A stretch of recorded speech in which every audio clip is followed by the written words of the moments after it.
Thanks for joining me again on PTSD Parents Trying to Stop Dysfunction. So, today we're going to be talking about how to break the cycle of family dysfunction. So, we're going to get right into it, shall we? And I'm actually going to be, referencing a lot of things from my book. I'll drop a link to where you can actually purchase my book if you so choose to. So, one of the things that I always like to talk about is my family because I cannot share anyone else's story but my own. So, I always like to share my own family dysfunction just so you know you are in good company. I'm not here to shame anybody. Family dysfunction happens, it's not something that you say, oh, I want to sign up for that. However, we can eliminate it. Okay. So, what I want to do is I want to preface and start by sharing what extreme family dysfunction looks like. And I always like to read the little bit, excerpt from my book just because it's so good. I'm just saying, like, who wrote this? All right, let me stop. But what does extreme family dysfunction look like? My mother left us with a stranger again. She told the man she would be right back. It took a while before she came back, though. I'm guessing she was gone for a long time because when she finally came back, the man was furious. They began to argue. He pulled out a gun and said, I'm going to kill you. So my mother took off running down the Chicago alley. I was tired of her leaving me, so I immediately took off running behind her. There had to have been an angel protecting us that day because I didn't hear the bullets whizzing past my head. I didn't feel the uneven ground under my feet. I didn't even hear my mother's feet as they pounded the pavement away from me. It was as if I was in a trance. I didn't feel anything. All I wanted to do was keep up with my mother. I take that back. I was feeling something. I was feeling frustrated. Frustrated because my little 7-year-old legs just couldn't keep up with my mother as she ran away from this bad man. All of a sudden, I heard screaming. It wasn't me. It wasn't my mother. It was another voice. It was a woman. I didn't recognize her voice, but I clearly heard her say, please stop shooting. That baby is running behind her. And the next thing I knew, the bad man stopped. I finally realized that he was shooting at my mother and me. And because I was running behind her, we were in danger. The next thing I remember broke my heart. My mother never once turned around to get me. Then I fell into the arms of a stranger. Now, I share that story because that is a picture of what extreme family dysfunction looks like, right? So let's talk about the 5 types of family dysfunction, okay? So there's the substance abuse family, right? And this one is self explanatory. If anyone in your immediate family struggle with drugs and or alcohol addictions, then this is your family dysfunction type. The next one is the conflict driven family. Got a lot of hurtful disputes, dramas, fights, and long lasting feuds going on. So, like if your family is known for not talking to each other, for holding grudges, this is the conflict driven family. That's the type of dysfunction. Then there's the violent family, you know, physical, verbal, sexual, mental, emotional, financial, all types of violence. That's this type of family dysfunction. Then there's the authoritarian, how do you say the word? Authoritarian family. Like the my way or the highway type of family, like super controlling. Um, yes, this is dysfunction, y'all. I'm just saying. And then finally, the emotionally detached family. This is the lack of love and or affection, repressed emotions. Like you probably feel like you had to walk on eggshells. Like this is that. type of a family dysfunction, right? And so, one of the things that I always tell people is that there's one thing that can help to eliminate dysfunction, one thing that will break the cycle, that will crush it in half. One thing, if you master this thing, if you master this, not only will you be able to crush dysfunction, but all areas of your life will get better. So, what is that one thing? Effective communication. Like, because dysfunction thrives in silence and shame, because the three unspoken rule of dysfunction is don't talk, don't, oh, look at that little thing. Don't talk, don't feel, and don't trust. So if you talk, if you learn how to express yourself, if you learn how to communicate, you can crush family dysfunction. And I just want to real quickly tell you like a couple of things that you can do to become better communicator. Number one, you can become a better listener. A lot of people don't listen. They hear someone speaking, but they don't listen, right? They're trying to figure out what they're going to say next, or they're trying to find a reason not to listen to them, or whatever it is. Most people do not listen.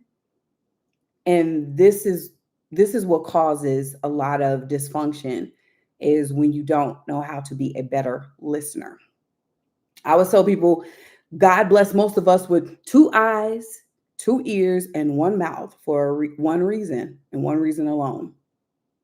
Obviously, to be a more effective communicator, but to watch and listen twice as much as we speak.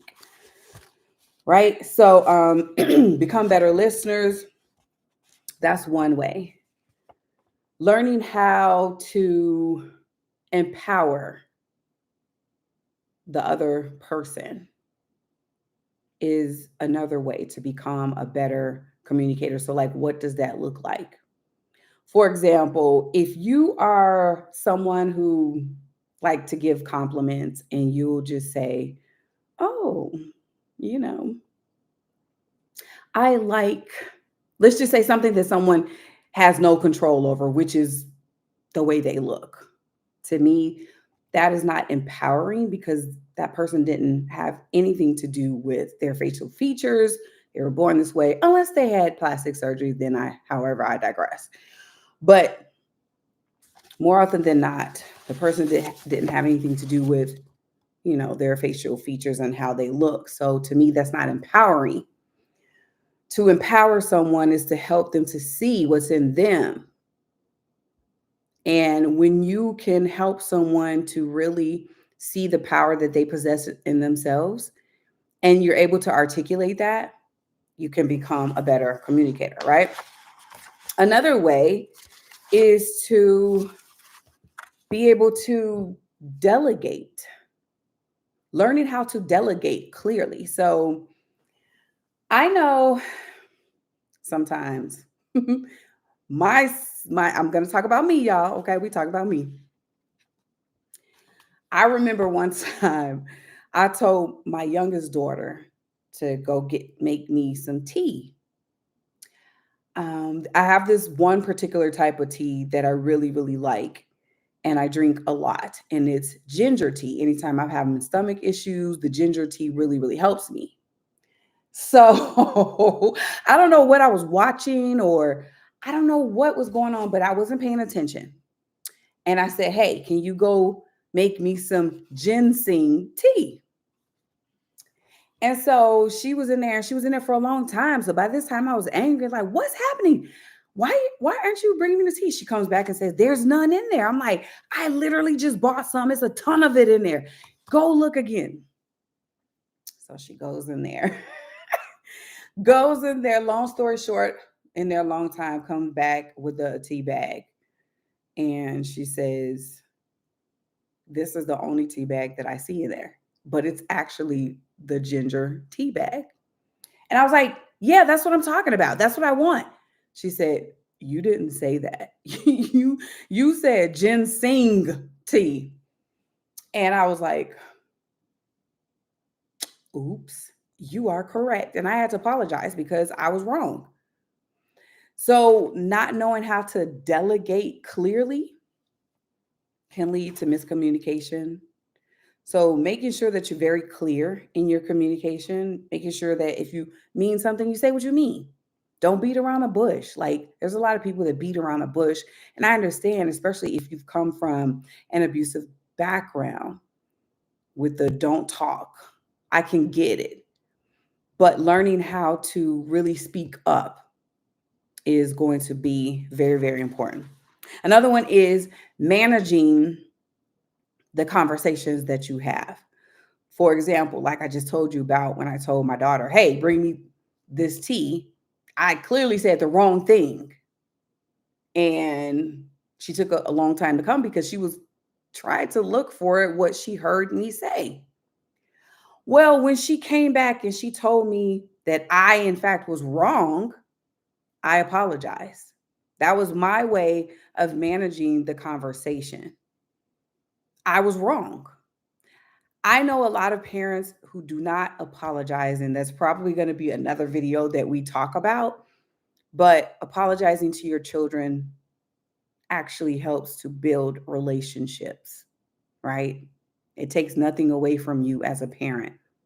It just shows that you're human. You made a mistake, and it shows your children that you are safe enough to apologize, right? And then finally, positive nonverbal communication. So, what does that look like? Let me tell you. I have a habit sometimes when I stand, I'm crossing my arms like this. Well, when you're crossing your arms, it's not a great positive nonverbal sign. It can mean tons of things, but it doesn't mean that you're open and welcoming and you having this conversation with people. So I have to be very, very careful to not do that. So just watching your stance and how you are when someone else is in proximity to you, when you're having conversations with people, that's another way of communication. That is communicating something. If you're standing like this, even though you may not mean anything by it, it could send a message to someone else that you may be angry, you may be defensive about something, and then they don't want to talk to you. They don't want to have a conversation with you, right?